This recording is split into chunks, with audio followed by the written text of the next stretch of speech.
The news of Appomattox is immediately reported across the country. Welcome to Watch Mojo, and today we're counting down our picks for decisive battles throughout human history that ended conflicts and reshaped the world. Zama is the Waterloo of the Second Punic War. Hannibal loses it for two reasons.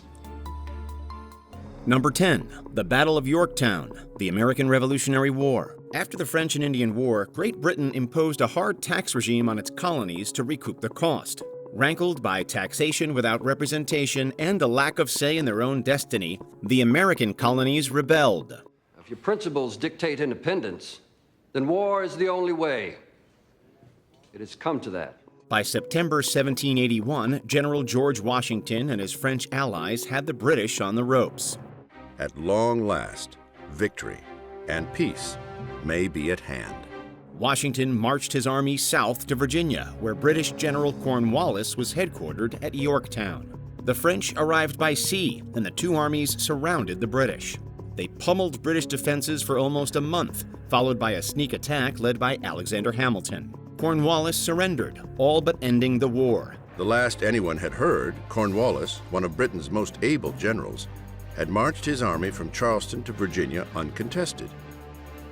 There's been no warning that such a profound defeat was even possible. In the centuries that followed, the newly formed United States would become one of the world's largest superpowers.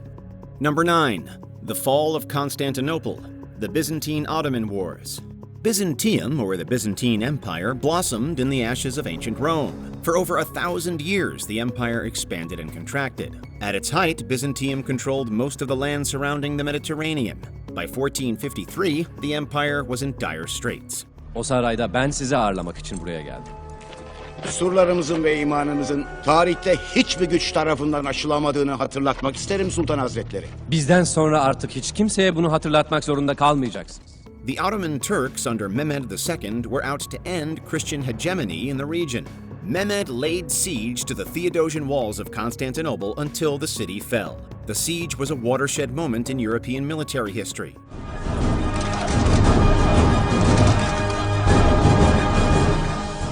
Many historians consider the battle the end of the Middle Ages. Additionally, the Ottoman use of gunpowder bombards during the siege ended once and for all the viability of city walls as a military defense.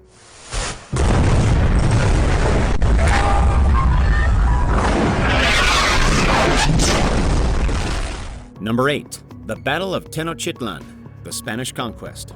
Spanish conquistador Hernán Cortés landed in Mexico in 1519 with a force of less than 1,000 men. For 2 years, he set his sights on the Aztecs, making his way inland to the capital, Tenochtitlan. At the time, what is now Mexico was governed by the Aztecs, and Cortés set out for their capital, Tenochtitlan. Along the way, Cortés allied with native rivals to the Aztecs. The combined force reached Tenochtitlan, one of the world's largest cities, in 1521. Aztec Emperor Montezuma hoped for peace and let Cortés enter the city for peace talks. Unfortunately, Cortés wasn't interested, holding Montezuma hostage instead. He arrives in the capital, he meets Moctezuma, the emperor of the Aztec Empire, gives him gifts, and then promptly takes him hostage. The Aztec leader died and Cortés fled. While the Spanish prepared for a final assault, the city was ravaged by smallpox. But the Aztecs then confronted another powerful enemy, smallpox. Brought aboard Spanish ships, the disease decimated the Aztec population. The subsequent 80-day siege broke the Aztecs, ending one of the world's great empires and enshrining 3 centuries of Spanish rule. Number 7, the Battle of Hastings, the Norman Conquest. After the fall of the Roman Empire, the Anglo-Saxons conquered England and ruled for hundreds of years. In 1066, Anglo-Saxon King Edward the Confessor died without an heir. Edward had fallen sick on Christmas Day.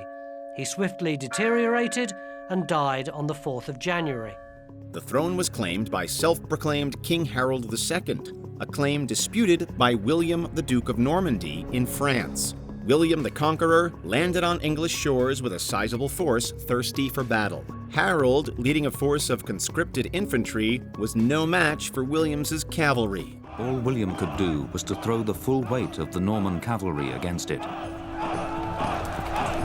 The Battle of Hastings would last all day. It was one of the longest battles in medieval history. At Hastings, Harold was killed in the fighting, granting William a decisive victory.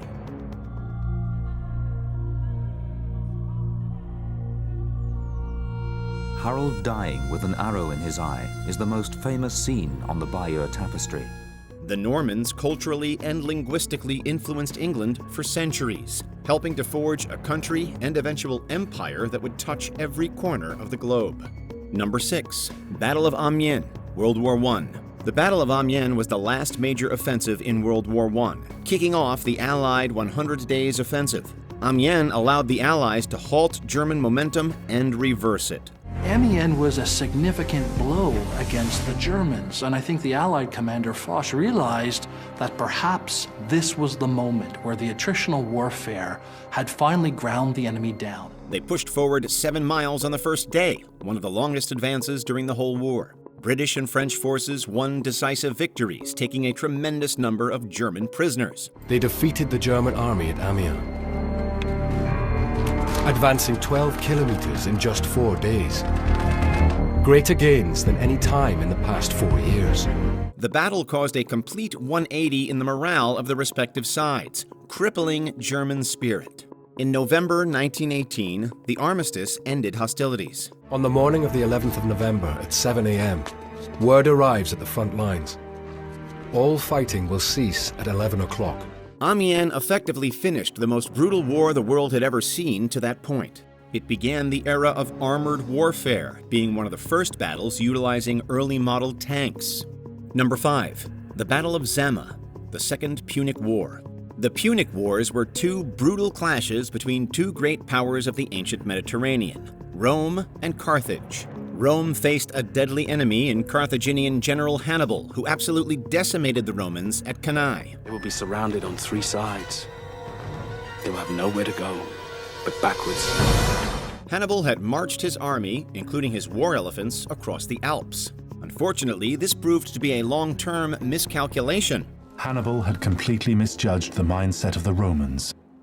This was his critical mistake. The Romans bled his army year after year, pushing him further and further back. By 203 BCE, Roman general Publius Cornelius Scipio, also known as Scipio Africanus, invaded Carthage itself in North Africa. At Zama, Scipio used his cavalry to deadly effect, having chosen the field of battle in advance. Scipio defeated Hannibal, crushing Carthage. When the 2 sides met in battle at Zama, not even Hannibal's genius could save him from defeat. The year was 202 BC. The Second Punic War had lasted 16 years. It cemented long-term Roman hegemony in the Mediterranean and gave birth to centuries of the great Roman Empire. Number 4. The Siege of Baghdad, Mongol invasions. At its height, the Mongol Empire was the largest contiguous land empire in human history. By the middle of the 13th century, it had spread east to Korea and west into Persia. Mongke, the Mongol emperor and grandson of Temujin, was looking to the Middle East and the Abbasid Caliphate. The Abbasids had created one of the most advanced civilizations in the world. The capital, Baghdad, was the emperor's jewel, the global center for science, philosophy, mathematics, and trade. In 1258, the Mongols laid siege. The city defenders quickly surrendered, but that didn't stop the Mongols from slaughtering tens of thousands of Baghdadis. They killed the Caliph, effectively destroying the Abbasid Caliphate altogether and marking the blood-soaked end of the Islamic Golden Age. Number 3. Battle of Appomattox Courthouse, American Civil War. A Union victory during the American Civil War was not a foregone conclusion. Many battle-tested military leaders left the army to lead the Confederate forces of their home states. Both sides had already been raising troops, and it was confidently expected by everyone that any fighting would be over in a matter of weeks.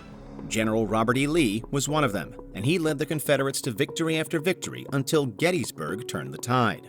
Union General Ulysses Grant had been racking up victories in the West.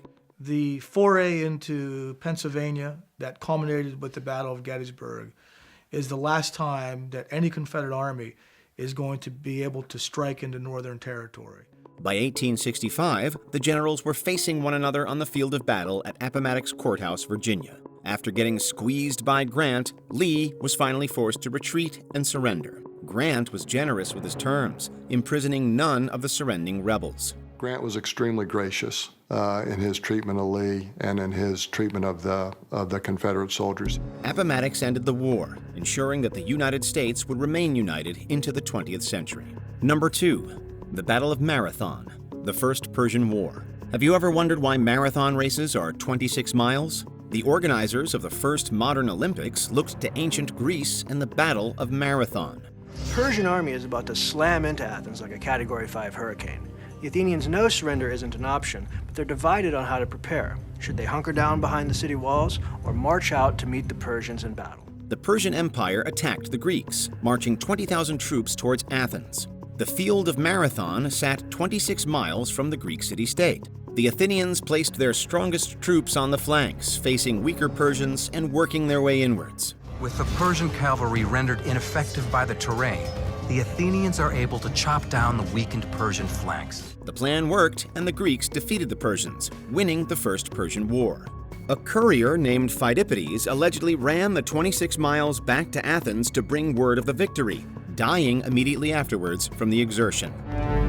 The Athenian runs the 26 miles from Marathon to Athens, runs into the town square, yells up his hands, Nike, which means victory, and drops dead, probably of a heart attack or a stroke. The victory cemented Athens as a major power of the ancient world and allowed democracy to flourish and inspire generations for centuries.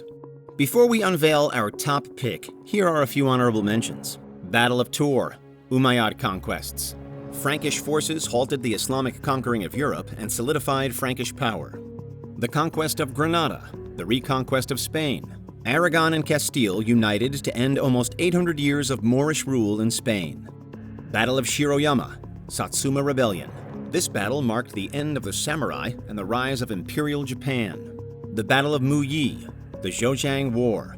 The Zhou dynasty conquered Shang dynasty and established the Mandate of Heaven. The Siege of Jerusalem, the First Crusade. This battle established the Christian Kingdom of Jerusalem and ushered in centuries of sectarian conflict. Before we continue, be sure to subscribe to our channel and ring the bell to get notified about our latest videos. You have the option to be notified for occasional videos or all of them. If you're on your phone, make sure you go into Settings and switch on your notifications. Number 1. The Battle of Waterloo, the Napoleonic Wars. Napoleon Bonaparte proved to be one of the greatest military commanders in history. He nearly conquered all of Europe before his defeat and exile to the island of Elba in 1814. And on April the 28th, 1814, he boarded a British warship which was to take him to Elba and exile.